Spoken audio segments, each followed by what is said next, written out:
Ce sont les personnes rencontrées. Et le bouche à oreille, ou le smartphone à smartphone, ou le message qu'on s'envoie, ou le SMS, pour se communiquer les bons plans. J'ai rencontré quelqu'un de super, viens donc. Voilà, ça marchera. Et c'est un petit peu la pédagogie ou l'intention pastorale de beaucoup de lieux d'église aujourd'hui, de beaucoup d'aumôneries par exemple. Ce dont nous avons besoin, c'est de personnes qui acceptent d'être là, de rencontrer les jeunes comme ils sont, pour, le moment venu, les accompagner dans la construction de leur être, de leur identité, de leur choix. Mais voilà. Les jeunes et la foi, ce sera plus bref, excusez-moi.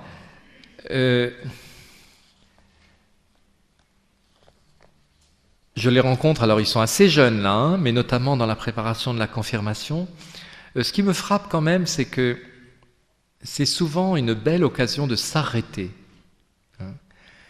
C'est un grand cadeau à faire à des jeunes que de les aider à s'arrêter. Pause, silence.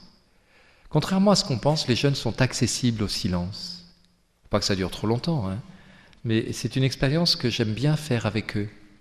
Quand on est à Lourdes parfois et qu'on va sur la petite colline du Béout, là au-dessus des sanctuaires, moi je commence toujours par faire le silence pour écouter les bruits de la ville, s'il y en a, mais pour écouter aussi le bruit intérieur, enfin cette douce présence peut-être de quelqu'un, ou bien éventuellement le bruit plus violent de nos soucis ou de nos inquiétudes.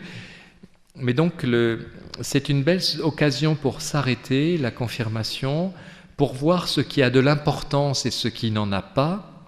Et c'est là que nous avons besoin de témoins, qui ne vont pas dire t'es obligé de faire comme ça, ou il faut absolument que tu prennes ce chemin, mais qui vont dire écoute, puisque tu me le demandes, pour moi, ça a été vraiment important. Ou voilà ce que je suis devenu à cause de Jésus. Ils pressentent qu'il y a du côté de Jésus comme une vraie vie, comme une vie intense et belle. Ils sont impressionnés par certains témoins, mais n'ont pas toujours les moyens de s'approcher de cette vie avec le Christ. Ils ont envie d'être heureux et ils sont prêts pour cela à aider les autres. Ce n'est pas facile pour eux parce qu'ils souffrent parfois du mauvais regard des autres ou bien d'une ambiance de société où il est plutôt ringard de parler de Dieu ou de mettre sa foi en Dieu. Mais bon, ils font référence à des expériences de foi. Une journée passée dans une abbaye, frère Florent, à Landévennec ou ailleurs, un temps de prière, une participation à une célébration, un pélé, à un mouvement.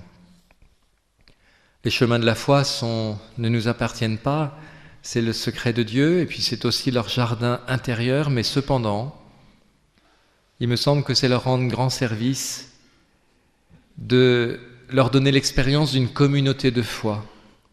Une communauté de foi. Après, peut-être de les aider à descendre en leur cœur. J'aime bien cette expression « descendre en son cœur ». Je dis ça quelquefois dans les homélies de confirmation. Consentir à descendre en son cœur, c'est-à-dire à quitter le balcon. Vous savez, le balcon où on est, le balcon des belles apparences, au contraire des tomates qu'on nous lance.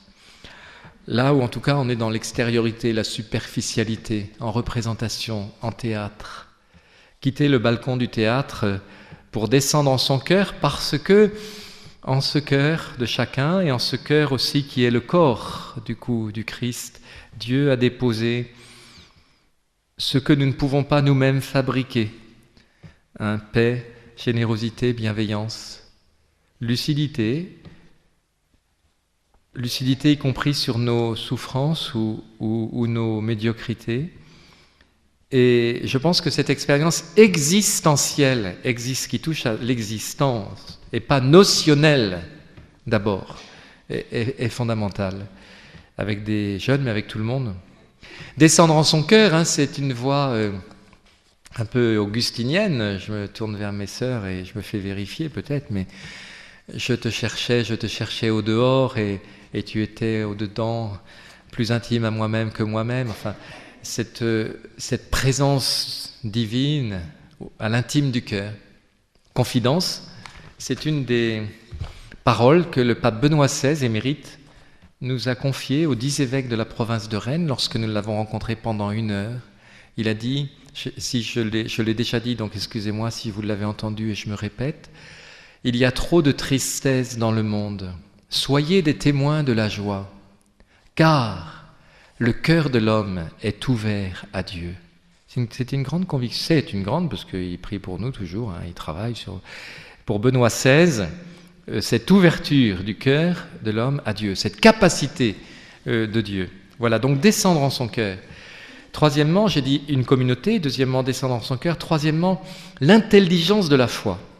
Oui, aider des jeunes quand même à apprendre les mots de la foi dans cette année de la foi, et aussi à la faveur du 50e anniversaire du Concile Vatican II, nous comprenons qu'il y a un donné de la foi, une tradition de la foi au sens où elle se transmet, une référence, un objet de la foi, une grammaire de la vie chrétienne qui sont importants.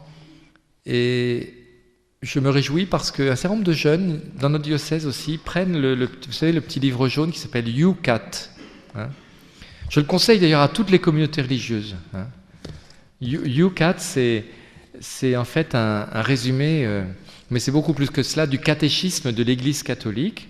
C'est comme Youth, ou Young, jeune, et puis catéchisme. Et ça, c'est un énorme succès de librairie, énorme, parce que des groupes prennent un petit passage et puis ils échangent entre eux là-dessus. Justement, avec cette intention de ceux qui les accompagnent, en tout cas, d'entrer dans une intelligence de la foi. Parce que c'est pas parce qu'on est chrétien qu'on doit être idiot. C'est ce qu'on dit couramment autour de nous, mais bon, quand même, ça, faut arrêter avec ça. Voilà. Et puis quatrièmement, mais il y aurait d'autres choses à dire, entretenir une part de générosité en son cœur. C'est une double forme de la générosité de la prière, inviter des jeunes à l'offrande, de même de leur temps un peu à Dieu qui les aime et qui les attend, mais c'est une générosité aussi sociale pour les autres. Celui qui aime connaît Dieu. Il m'arrive de dire parfois à des jeunes, tu comprends rien à la foi, moi non plus d'ailleurs. Enfin, je veux dire, il y a ce mystère quand même incroyable de Dieu, c'est indicible. Et puis parfois, il y a la jeune Thérèse de Lisieux, tiens, par exemple, qui a eu aussi ces nuits de la foi. Et j'ai dit, écoute, mets un petit coin de générosité dans ton emploi du temps, dans ta vie, fais un truc. Va aider les plus jeunes qui font du foot là au club de la commune, il manque de personnes. Mets-toi en peine, mouille ta chemise. Celui qui aime connaît Dieu. Je pense qu'il y a là aussi un chemin pour les jeunes. Voilà. Je vais m'arrêter parce que vous devez être bien lassés. Non, ils sont polis. Peut-être. Ah non, j'ai dit je vais m'arrêter, c'est une formule de style. En fait, je m'arrête pas. Non, mais je termine quand même. Mais je vais pas vous les livrer. Mais dans le message du pape Benoît XVI, et puis c'est le pape François qui va aller au JMJ de Rio, mais qui sera repris en France, nous à Lourdes, à Saint-Malo, en différents lieux, à Vézelay ou je sais pas où. Il y a une invitation belle aux jeunes à partager ce qu'ils ont reçu, enfin à ce qu'ils soient, puisque le thème ce sera la mission. Allez, je vous envoie. De toutes les nations, faites des disciples. Et donc Benoît XVI disait, n'oubliez pas que le premier geste d'amour envers le prochain consiste à partager avec lui la source de notre espérance. Partager avec l'autre la source de notre espérance. Qui ne donne pas Dieu donne trop peu. Je dis cela pour moi, pour nous aussi, y compris avec des jeunes. Sachons partager la source de notre espérance. Alors, je termine par une citation du psaume que j'avais commencé, mais que je termine, et puis par 2 conseils ou 2 attitudes.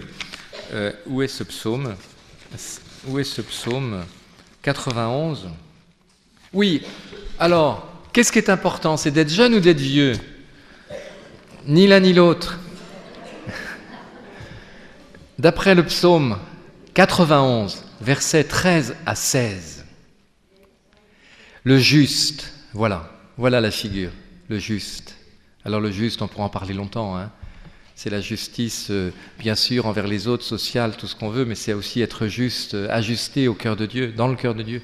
Le juste grandira comme un palmier. Écoutez ces images de jeunesse. Alors c'est vous, c'est pour chacune et chacun de vous. Il grandira comme un palmier. Il poussera comme un cèdre du Liban. Le palmier, ça flotte un peu, mais le cèdre... Planté dans les parvis du Seigneur. C'est beau cette expression. Allez planter, vous avez vu des fois des cèdres plantés à l'intérieur de l'église.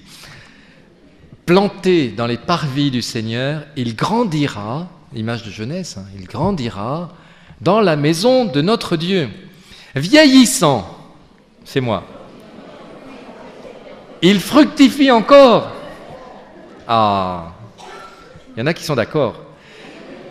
Il garde sa sève et sa verdeur, vous connaissez par cœur, c'est fort, pour annoncer... Le Seigneur est droit, pas de ruse en Dieu, mon rocher. Ça, c'est bien quand même d'être avec des religieux parce qu'ils connaissent bien les psaumes. Hein.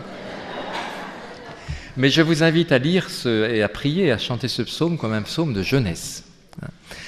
Je leur redirai peut-être ça un peu cet après-midi, vous me pardonnerez si je me répète, parmi d'autres choses. En tout cas, deux attitudes que je demande parfois aux personnes, on va dire, plus âgées, mais que je veux demander à des religieux. La première, c'est arrangez-vous, quand on vous le demande, comme dit saint Pierre, pour rendre compte de l'espérance qui est en vous, pour dire ce que vous êtes devenu à cause de Jésus. Alors là, on va pouvoir un peu, là, j'espère, hein, aujourd'hui. Mais... à l'intérieur même de notre Église, il y a trop de séparation. Soi-disant, le mouvement chrétien des retraités n'aurait plus rien à dire à des jeunes. Je pense que les générations qui ont un peu plus d'âge et de sagesse sont trop aphasiques, c'est-à-dire muettes sur leur foi. Qu'est-ce que ça vous a fait? Pourquoi vous êtes restés chrétiens? Pourquoi vous n'êtes pas partis? Pourquoi vous n'êtes pas tristes quand même? Vous êtes de temps en temps un peu heureux.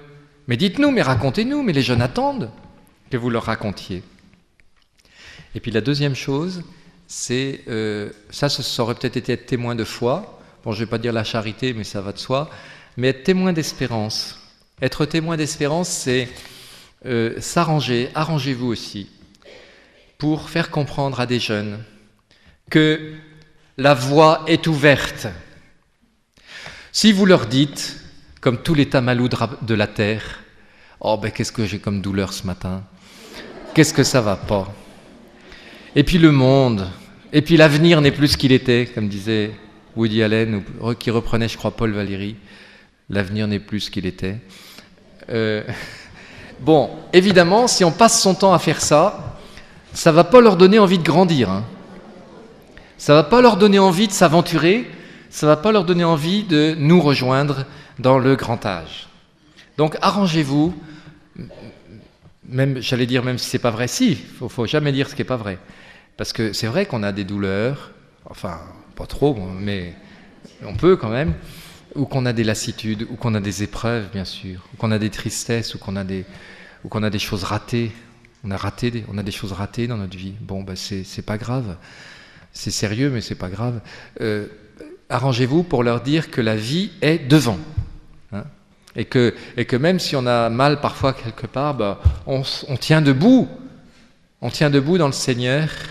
C'est, à mon avis, un des plus grands témoignages, comme Huguette, mon ami Huguette, que des personnes, on va dire un peu âgées, ont à donner à des plus jeunes. Voilà. Là, j'arrête vraiment.